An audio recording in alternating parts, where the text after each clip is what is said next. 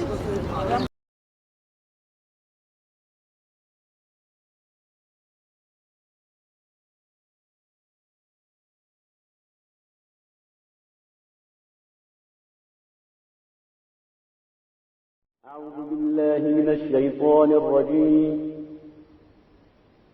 بسم الله الرحمن الرحيم. قد نرى تقلب وجهك في السماء فلنولينك قبلة ترضاها فول وجهك شطر المسجد الحرام وحيث ما كنتم فولوا وجوهكم شطره وإن الذين أوتوا الكتاب ليعلمون أنه الحق من ربهم وما الله بغافل عما يعملون. بسم اللہ الرحمن الرحیم. مسجد قبلتین، یہ مسجد ذو قبلتین، یہ مسجد بنی سلمہ مدینہ کے شمال مغرب میں 3 کلومیٹر کے فاصلے پر ایک مسجد واقع ہے جو روما کنویں کے پاس ہے. جب قرآن کی سورہ بقرہ کی آیت نمبر 144 نازل ہوئی جس میں حکم تھا کہ نماز میں بیت المقدس سے رخ پھیر کر کے مسجد الحرام کی طرف رخ کیا جائے، تو اس مقام پر جہاں آج مسجد ہے پیغمبر گرامی نے ایک نماز 2 قبلوں کی طرف پڑھی. اصل میں اس کی داستان اس طرح ہے کہ پیغمبر قبیلہ بنی سلمہ میں تشریف فرما تھے اور وہاں پر ایک خاتون کے گھر تشریف لے گئے اپنے اصحاب کے ساتھ جن کا نام ام بشر تھا، اور اس نے آپ کے لیے کھانا تیار کیا.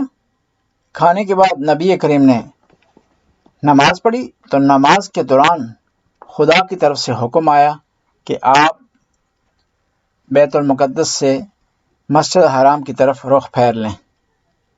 تو آپ نے رخ پھیر لیا اور بعد میں اس جگہ مسجد قائم ہو گئی، اور یہ مسجد 2 ہجری میں اس کی تعمیر ہوئی ہے. بعد میں اس کی تعمیر نو ہوتی رہی ہے اور عمر بن عبدالعزیز کے زمانے میں یہ ریکنسٹرکشن اس کی ہوئی ہے.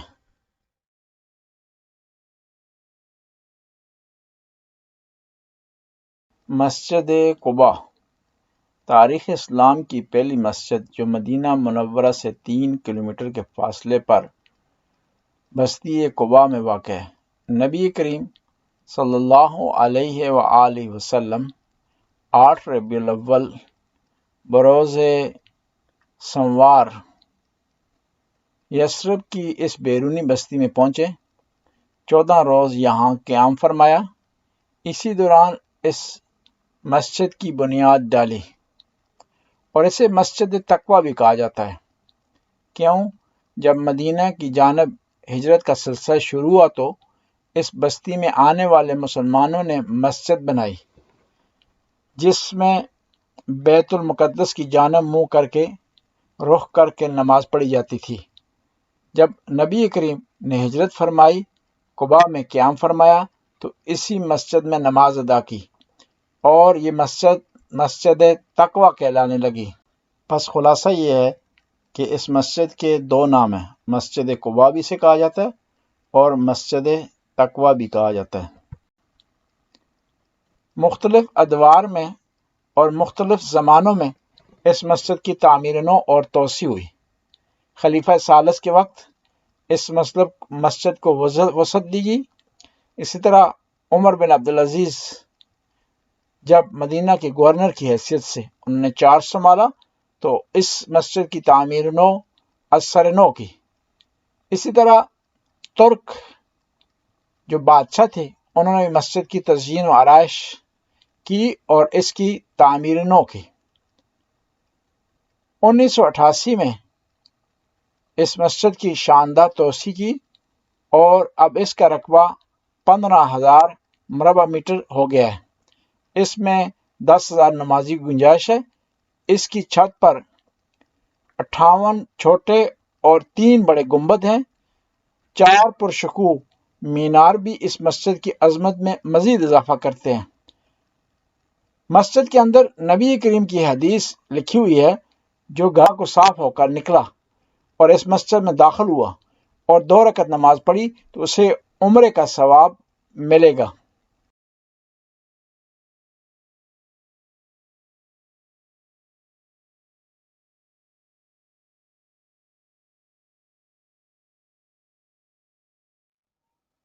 مسجد شجرہ، مسجد ذوالحلیفہ، مسجد میقات، مسجد احرام، مسجد ابار علی، یہ ایک ہی مسجد کے نام ہے۔ یہ مدینہ کے جنوب میں 8 کلومیٹر کے فاصلے پر واقع ہے، اور یہ میقات ہے ان لوگوں کے لیے جو حج اور عمرہ پر آنا چاہتے ہیں مدینہ سے۔ اور اس مسجد کی لمبائی اور چوڑائی 25 میٹر ہے، اور اس کا رقبہ 88,000 مربع میٹر ہے۔ یہ مسجد ہونے کی وجہ سے اس پر تمام مسجد کے احکام جاری ہوتے ہیں۔ اس کے علاوہ کوئی خاص احکام بھی اس مسجد کے ہیں۔ اب دیکھنا یہ ہے کہ اس مسجد کو شجرہ کیوں کہا جاتا ہے، کیونکہ نبی کریم نے یہاں ایک درخت کے نیچے احرام باندھنے کے دوران نماز پڑھی، اور پھر بعد میں یہاں مسجد بنائی گئی۔ مسجد ذوالحلیفہ بھی اسے کہا جاتا ہے۔ مسجد میقات یعنی یہ وہ مسجد ہے جہاں سے میقات ہے اور جہاں سے احرام باندھا جاتا ہے۔ مسجد احرام بھی اسے کہا جاتا ہے کیونکہ اسی مسجد سے احرام باندھا جاتا ہے۔ یاد رہے کہ میقات اس جگہ کو کہا جاتا ہے جہاں سے حاجی اور عمرہ پہ جانے والے افراد احرام باندھتے ہیں۔ اب یہ ڈیپینڈ کرتا ہے کہ آپ کہاں سے مکہ داخل ہونا چاہتے ہیں حج یا عمرہ کے لیے۔ اگر آپ جوفہ کے ذریعے داخل ہوں گے، یعنی آپ جدہ کے ذریعے داخل ہوں گے، تو جوفہ کے مقام پر میقات پایا جاتا ہے، وہاں سے احرام باندھیں گے۔ طائف سے آ رہے ہیں تو کرنل منازل ہے، یمن سے آ رہے ہیں تو یلملم ہے، یعنی اس طرح میقات پائے جاتے ہیں، اور ان میقات سے جب انسان گزرتا ہے تو احرام کے بغیر مکہ داخل نہیں ہو سکتا۔ اس کے لیے ضروری ہے کہ وہ احرام باندھے۔ احرام میں بھی نیت شرط ہے، لباس احرام مرد حضرات کے لیے شرط ہے، اس کے لیے اللہم لبیک تلبیہ کہنا شرط ہے۔ یہ آپ جو ہے وہ جب شرائط پوری کریں گے تو پھر اس کے بعد کہہ سکتے ہیں کہ آپ نے احرام باندھا ہے۔ احرام جب باندھ لیتے ہیں تو پھر اس کے بعد محرمات احرام سے بچنا ضروری۔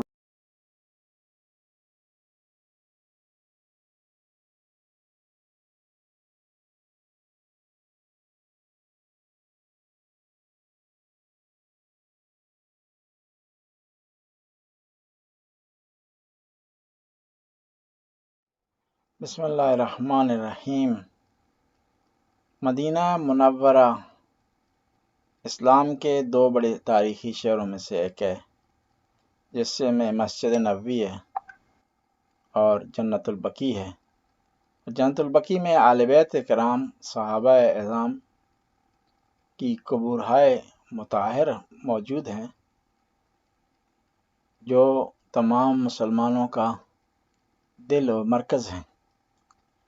اسی مدینے میں مسجد قباء ہے، ذو قبلتین ہے، میدان خندق ہے، احد ہے، نبی کریم کی یادیں ہیں، اور انہی میں سے ایک باغ امام حسن ہے۔ باغ امام حسن مسجد نبوی سے کچھ فاصلے پر ہے اور شیعان حیدر کرار کا جو محلہ نقابل ہے اس کے درمیان میں واقع ہے، جس کی سرپرستی حجت الاسلام والمسلمین شیخ کاظم العمری کر رہے ہیں، جو روزانہ مومنین اور مومنات زائرین و زائرات کی خدمت میں مصروف ہیں۔ چائے، پانی، دوپہر کی نظر نیاز، اس کے علاوہ مومنین کو دوسری تبرکات سے نوازا جاتا ہے، اور اس باغ کی کھجوریں ہدیے کے طور پر پیش کی جاتی ہیں۔ اس باغ میں لوگ بڑی آرزو لے کر آتے ہیں۔ اس میں اہل بیت کی خوشبو مطہر پائی جاتی ہے۔ مدینہ یا مکہ ہو، انسان کچھ وہاں پہنچنے کے بعد، عبادتیں بجا لانے کے بعد، خدا کی بارگاہ میں راز و نیاز کے بعد، پھر بھی ماحول ایسا ہونے کی وجہ سے گھٹن محسوس کرتا ہے، لیکن اس باغ میں جب انسان آ جاتا ہے تو اسے عجیب سکون سا محسوس ہوتا ہے۔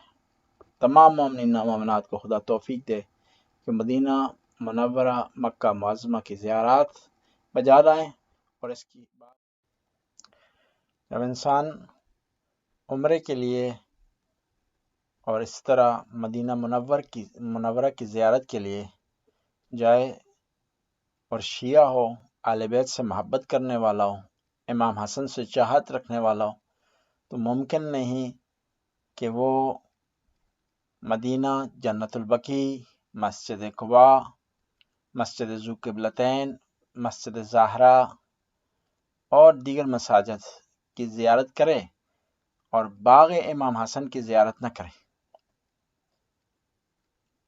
مسجد نبوی کے مغرب میں خیابان امام علی ابن ابی طالب اور مستشفیٰ زہرا اور محلہ نخاولہا میں ایک امام بارگاہ ہے جو منسوب ہے امام حسن علیہ السلام سے۔ یہ نہ فقط امام بارگاہ ہے، لنگر خانہ اور شیعوں کا مرکز، مسجد، اور اس کے علاوہ مدینے میں آنے والے شیعوں کے لیے خوشی کا باعث بننے والی جگہ ہے۔ اس کے اندر باغ ہے اور اس باغ کے اندر بہترین بیٹھنے کی جگہ بنائی گئی ہیں، جہاں چائے اور دوسرے لوازمات کے ساتھ تواضع کی جاتی ہے، اور دوپہر کا لنگر ہوتا ہے، اور امام حسن کے لنگر کی اس سے یاد تازہ ہو جاتی ہے۔ اس میں پوری دنیا سے آنے والے شیعہ ضرور حاضری لگاتے ہیں، اور اس مسجد کے جو بانی تھے وہ شیخ محمد علی عمری تھے۔ انہوں نے اس کی تاسیس کی، مشکلات برداشت کی، لیکن اس مشن کو آگے جاری و ساری رکھا، اور اسی امام بارگاہ میں تبرکات رکھے گئے ہیں، جس میں اہل بیت علیہ السلام کی زندگی سے متعلق تبرکات موجود ہیں، اور جس میں امام حسن کی زندگی سے متعلق تبرکات موجود ہیں، اور آج کل ان کے فرزند ارجمند شیخ محمد کاظم عمری اس کاروان کو آگے چلا رہے ہیں۔ مدینہ مکہ جہاں پر انسان جب جاتا ہے،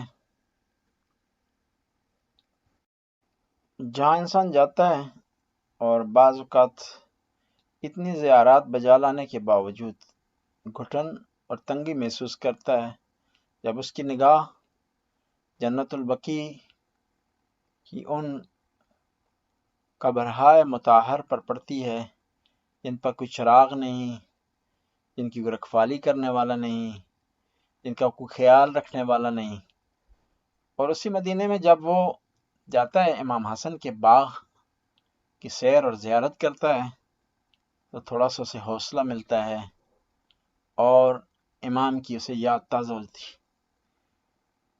مدینہ کے نوادرات میں سے ایک باغ ہے، اور بعض اوقات شیعان حیدر کرار جب اس باغ میں آتے ہیں تو ان کا دل خوشی سے اطمینان سے باغ باغ ہو جاتا ہے کہ وہ اہل بیت کی پناہ میں آ گئے ہیں، اور ان کی مدینے سے متعلق جو تاریخی یادداشتیں ہیں وہ ذہن میں آنا شروع ہو جاتی ہیں۔ ابھی ہم آپ کو تھوڑی دیر بعد ایک اسی مسجد اور امام بارگاہ میں پروگرام دکھا رہے ہیں۔ یہ پروگرام مجلس ہے شہادت کی مناسبت سے، اور اس کی صدارت شیخ محمد کاظم فرزند ارجمند شیخ محمد علی امری کر رہے ہیں، اور مدینے کے رہنے والے بہت سے مومنین اس میں شریک ہیں۔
وهل يسار